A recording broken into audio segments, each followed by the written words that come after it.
बिस्मिल्लाहिर्रहमानिर्रहीम। अस्सलाम वालेकुम स्टूडेंट्स, आज हमने केमिस्ट्री के lecture acid bases and salts के अंदर डिस्कस करना है Bronsted Lowry concept of acid and bases. In the Bronsted-Lowry definition of acid and bases, an acid is a proton donor and a base is a proton acceptor.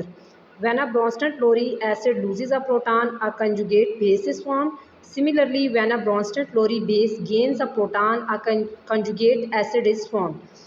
अब हम इसकी example देखेंगे। सबसे पहले हम ज़रा इस कॉन्सेप्ट को अंडरस्टैंड कर लेते हैं। इस कॉन्सेप्ट के अकॉर्डिंग हमारे पास वो सारे component as an acid act कर सकते हैं जिनके पास प्रोटॉन होता है और वो प्रोटॉन को डोनेट कर सकते हैं।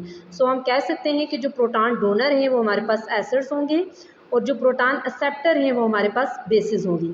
यहाँ आप एग्जांपल में देख सकते हैं NH3 और HCl का रिएक्शन है, जिसमें जो NH3 है उसको HCl जो है वो डोनेट कर रहा है प्रोटॉन। सो ब्रोंस्टेड के कॉन्सेप्ट के अकॉर्डिंग NH3 क्योंकि प्रोटॉन एक्सेप्टर है so it will be a base, और जो HCl है वो प्रोटॉन डोनर है सो वो एक्ट करेगा एज एन एसिड। बेटा याद रखिएगा, जब भी हमारे पास ट्रांसफ़र ऑफ प्रोटॉन हो रहा होता है तो उसके रिज़ल्ट में जो बेस होती है जब प्रोटॉन को एक्सेप्ट करती है तो जो उसका प्रोडक्ट बनेगा उसे हम कहेंगे it is the conjugate acid. Similarly जब एसिड अपना प्रोटॉन डोनेट कर देता है तो जो हमारे पास प्रोडक्ट बनेगा, जैसे यहाँ पे हमारे पास है Cl नेगेटिव आयन, तो ये हमारे पास क्या होगा, कंजुगेट बेस। तो हमारे पास दो चीज़ें यहाँ पे हमने अंडरस्टैंड करनी है, कंजुगेट एसिड और कंजुगेट बेस का कॉन्सेप्ट। सो कंजुगेट एसिड क्या, कोई भी बेस प्रोटॉन को एक्सेप्ट करती है तो उसके रिजल्ट में जो प्रोडक्ट बनेगा वो कंजुगेट एसिड होगा। जैसे यहाँ पे NH3 है, उसने प्रोटॉन को एक्सेप्ट किया, अमोनियम आयन बनाया, तो ये जो अमोनियम आयन है NH4+ ये होगा कंजुगेट एसिड।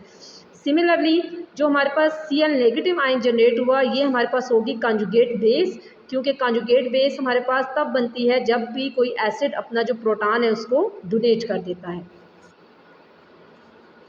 नेक्स्ट है बेटा हमारे पास लिमिटेशंस ऑफ ब्रोंस्टेड-लोरी कॉन्सेप्ट। तो आपके पास जो ब्रोंस्टेड-लोरी कॉन्सेप्ट था ये आर्हेनियस कॉन्सेप्ट से बेटर था, क्योंकि इसने जो सॉल्वेंट की रिक्वायरमेंट थी उसको ख़त्म कर दिया था।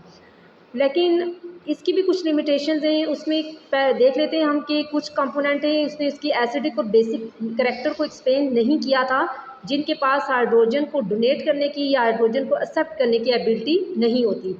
अब एग्जांपल देख लें बेटा, इसमें देखिए आपको बता रहे हैं कि CO2 जो है, CO2 की एसिडिक नेचर होती है लेकिन इसके पास प्रोटॉन डोनेटिंग एबिलिटी नहीं है।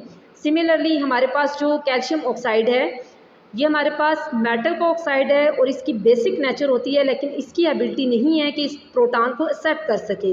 सो ये हमारे पास लिमिटेशंस हैं ब्रोंस्टेड-लोरी कॉन्सेप्ट की। थैंक यू बेटा, होप सो आपको आज का लेक्चर समझ आ गया होगा।